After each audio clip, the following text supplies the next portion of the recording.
सिंधु देश जी साईं GM सैयद जी शहीद सिंधु देश मोहतरम बशीर खान कुरैशी सिंध वासियो तव्हां ॾिठो हूंदो त सिंध जे तालीमी इदारनि जी जेकी हींअर हिन वक़्तु सूरत हाल आहे उहा रहम जोगी आहे। हिकिड़े पासे सिंध जा उहे शागिर्द अॻुवाण उहे सियासी शागिर्द अॻुवाण कॉम्परस शागिर्द अॻुवाण जेके शागिर्दनि जे हक़नि लाइ जिदोजहद कनि पिया त उन्हनि जे मथां दहशतगर्दी जूं FIR कयूं पियूं वञनि, उन्हनि खे खंभे गुम कयो पियो वञे। ॿिए पासे सिंध जे समूरनि तालीमी इदारनि जे अंदरि हिन वक़्तु जेको वॾे में वॾो मामिलो आहे उहो हरासमेंट जो मामिलो आहे। तव्हां माज़ी में बि ॾिठो हूंदो त कॾहिं असांखे निमरता जो लाश थो मिले, कॾहिं असांखे नायला आरन जो लाश थो मिले ऐं कॾहिं वरी फरज़ाना जमाली जहिड़ा वाक़िया पेश अचनि था, कॾहिं वरी मेराण यूनिवर्सिटी जी न्याणी सोभ ख़ासकेली सां जेको हरासमेंट जो वाक़ियो पेश आयो के अहिड़े क़िस्म जा वाक़िया जेको आहे सिंध जे तालीमी इदारनि में थियनि पिया। ताज़ो ई मीरपुर ख़ास जे अंदरि डॉक्टर फहमीदा लगारी जंहिं हरासमेंट जे खां तंग अची हरासमेंट जे मामलनि खां तंग अची बेज़ार थी ज़िंदगी जो अंत हाणे जेको आहे ख़ुदकशी करे छॾी। असीं सम्झूं था त हिननि समूरनि तालीमी इदारनि जे अंदरि मौजूद ही हरासमेंट जा जेके वाक़िया थियनि पिया उन्हनि में इंतिज़ामिया पिणु मुलविस आहे। तव्हां ॾिठो हूंदो त फरज़ाना जमाली सां जॾहिं हरासमेंट जो वाक़ियो पेश आयो त हुकूमती इदारा या इंतिज़ामिया उन्हनि खां इंसाफ़ करण बजाए उन्हनि जे मथां इल्ज़ाम तराशी कई वई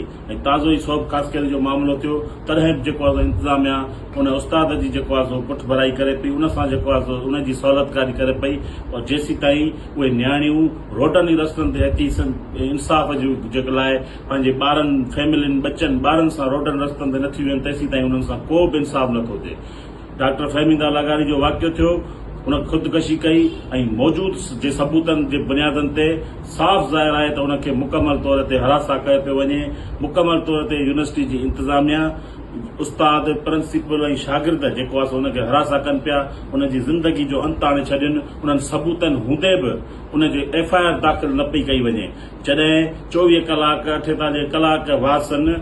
धरणो हणी वेठा, उनखां पोइ वञी जेको आहे उनजी FIR वरिती वई ऐं जॾहिं FIR वरिती वई त उनखां पोइ GIT जेकी जेको आहे जोड़ी वई आहे उनजो जेको आहे सो उनजी वरी कारकर्दगी इहा आहे त जेके मुख्य जवाबदार आहिनि हिन केस में उन्हनि खे बाज़त बरी कयो वियो आहे, उन्हनि खे आज़ादु कयो वियो आहे। असीं सम्झूं था त सिंध जे तालीमी इदारनि जे अंदरि थींदड़ इन हरासमेंट में तव्हांजी इंतिज़ामियाऊं यूनिवर्सिटी जूं इंतिज़ामिया हुजनि, हुकूमती इदारा हुजनि, पुलिस हुजे, उहे समूरा जा समूरा उन शयुनि में मुलविस आहिनि। सिंध जे तालीमी इदारनि जे अंदरि सिंधी शागिर्दनि जे लाइ सिंधी न्याणियुनि जे लाइ जेको आहे सो हिकिड़ो क़त्लेआम कयो पियो वञे। असीं सम्झूं था त हिन जे पुठियां हितां जे हुकूमती इदारनि जा हथ आहिनि। ताज़ो ई डॉक्टर फहमीदा लगारी जे वाक़िए ते सॼी सिंध जे अंदरि जेको आहे उनजे खून जे जेको आहे कातिलनि जी गिरफ़्तारी लाइ एहतजाज कया विया, धरणा हणिया विया, पर अञा ताईं बि वारसनि खे इंसाफ़ फराहम न आहे कयो वियो।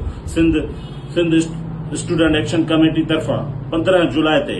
उन समूरनि वाक़ियनि जे ख़िलाफ़ मीरपुर ख़ास में हिकु शानदार एंटी हरासमेंट मार्च कयूं पिया। उन एंटी हरासमेंट मार्च खे नाकाम करण लाइ हितां जी इंतिज़ामिया यूनिवर्सिटियुनि जी इंतिज़ामिया हिकु जेको आहे ख़ौफ़ ऐं हरास पखण लाइ हिकिड़े क़िस्म जा लेटर शाया कया विया आहिनि त असांखे सिंध जे शागिर्दनि मां ख़तरो आहे। हा, तव्हां असां मां जेको आहे असां मां तव्हांखे ख़तरो तॾहिं महसूसु थिए थो छो त तव्हीं कातिल आहियो ऐं असीं उन्हनि कातिलनि जी गिरफ़्तारी लाइ आवाज़ उथारे रहिया आहियूं। सिंध जा शागिर्द साथियो, अचो त पंहिंजी भेण फहमीदा लगारी खे इंसाफ़ ॾियण लाइ 15 जुलाई ते मीरपुर ख़ास में गॾु थी उन सिंध जी न्याणी सां इंसाफ़ कयूं, जीअं सिंध जे अंदरि कंहिं ॿी न्याणी जो ईअं क़तल न थिए। असीं सिंध जे समूरनि